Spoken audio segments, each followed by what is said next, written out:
Bonjour, cette vidéo fait partie du module de formation consacré à la conception de bases de données. Je vais vous présenter ici les différents niveaux d'analyse de données.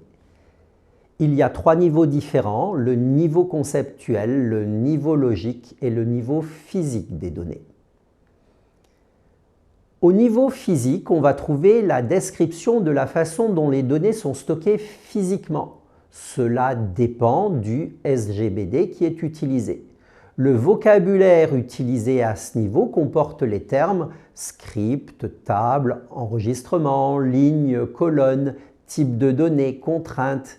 C'est du vocabulaire que vous maîtrisez maintenant puisque nous avons terminé le module consacré à SQL. Le niveau logique est le niveau intermédiaire entre le niveau conceptuel et le niveau physique.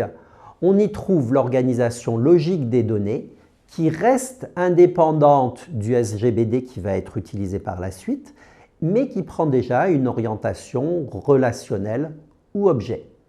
C'est à ce niveau qu'apparaissent les clés étrangères. Elles ne sont pas présentes au niveau conceptuel. Le vocabulaire que l'on doit utiliser à ce niveau comporte les mots, relations, clés primaires, clés étrangères. Il existe deux formalismes différents pour présenter le système d'information au niveau logique. Le premier de ces formalismes est le modèle relationnel. Les relations sont présentées en ligne, on trouve le nom de la relation et les attributs qui composent la relation.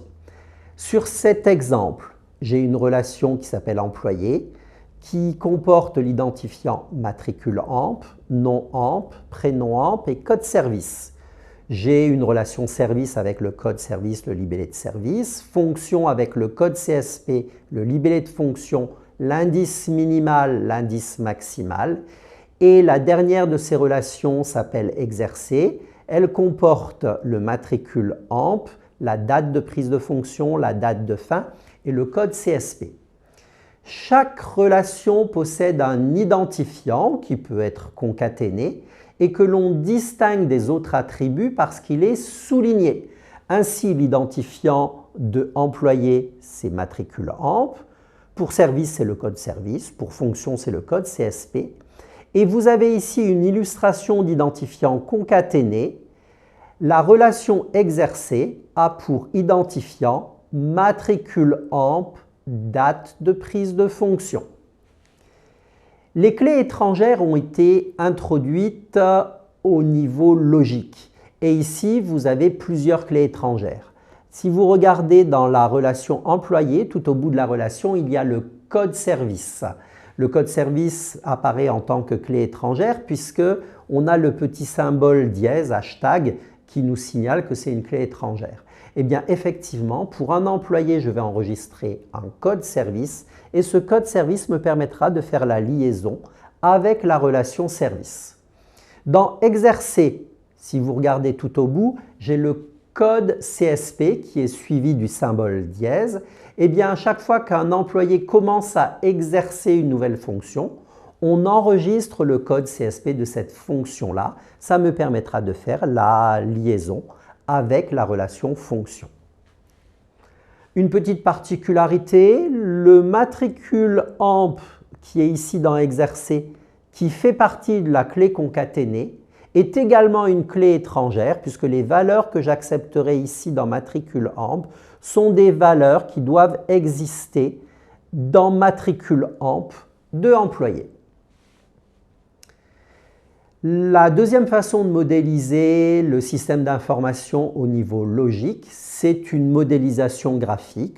On retrouve les quatre relations et on voit clairement quels sont les liens possibles entre ces différentes relations. Je retrouve l'identifiant qui est souligné et je retrouve la clé étrangère. Ici, les clés étrangères apparaissent en bleu. Je n'ai pas le petit symbole dièse pour les distinguer ici puisque j'ai utilisé le logiciel Looping pour présenter ce MLD. Le formalisme d'un outil logiciel à un autre peut être un tout petit peu différent mais on retrouve cette notion-là. Looping met en bleu les clés étrangères et les présente en caractère italique. Voilà, c'est à savoir, mais une fois qu'on a cette habitude-là, on distingue très vite les clés étrangères. Le dernier niveau d'analyse, c'est le niveau conceptuel. L'objectif du niveau conceptuel est de fournir une description synthétique du système d'information. Cette étape décrit de manière abstraite les données du système d'information. On ne se préoccupe pas ici de la façon dont seront implémentées les données. On va trouver une description des données métiers nécessaires au système d'information et des liens qui existent entre elles. Le vocabulaire utilisé à ce niveau comporte les mots entité, association, attribut, cardinalité, identifiant ou clé primaire, spécialisation ou généralisation pour traduire de l'héritage, et on verra quelques mots complémentaires au fur et à mesure qu'on étudiera cette méthode de modélisation. Le modèle conceptuel de données est l'étape finale de l'étape d'analyse conceptuelle des données et il fournit une vision synthétique du système d'information. Il existe différentes méthodes permettant de fournir un modèle synthétique du système d'information. La première de ces méthodes que je vais citer est la méthode Meurize. Meurize pour méthode d'étude et de réalisation informatique pour les systèmes d'entreprise. C'est une méthode qui est très utilisée dans les pays francophones et qui aboutit au modèle conceptuel des données, qu'on appelle aussi modèle entité-association sous Meurize. Elle est adaptée pour une implémentation dans une base de données relationnelle.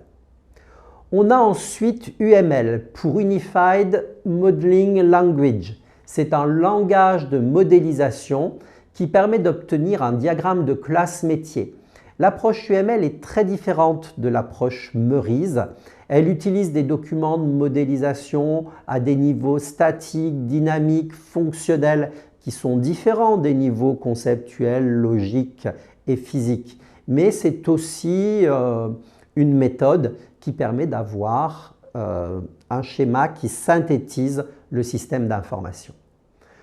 On peut citer comme autre méthode SADT qui a une approche fonctionnelle des systèmes d'information.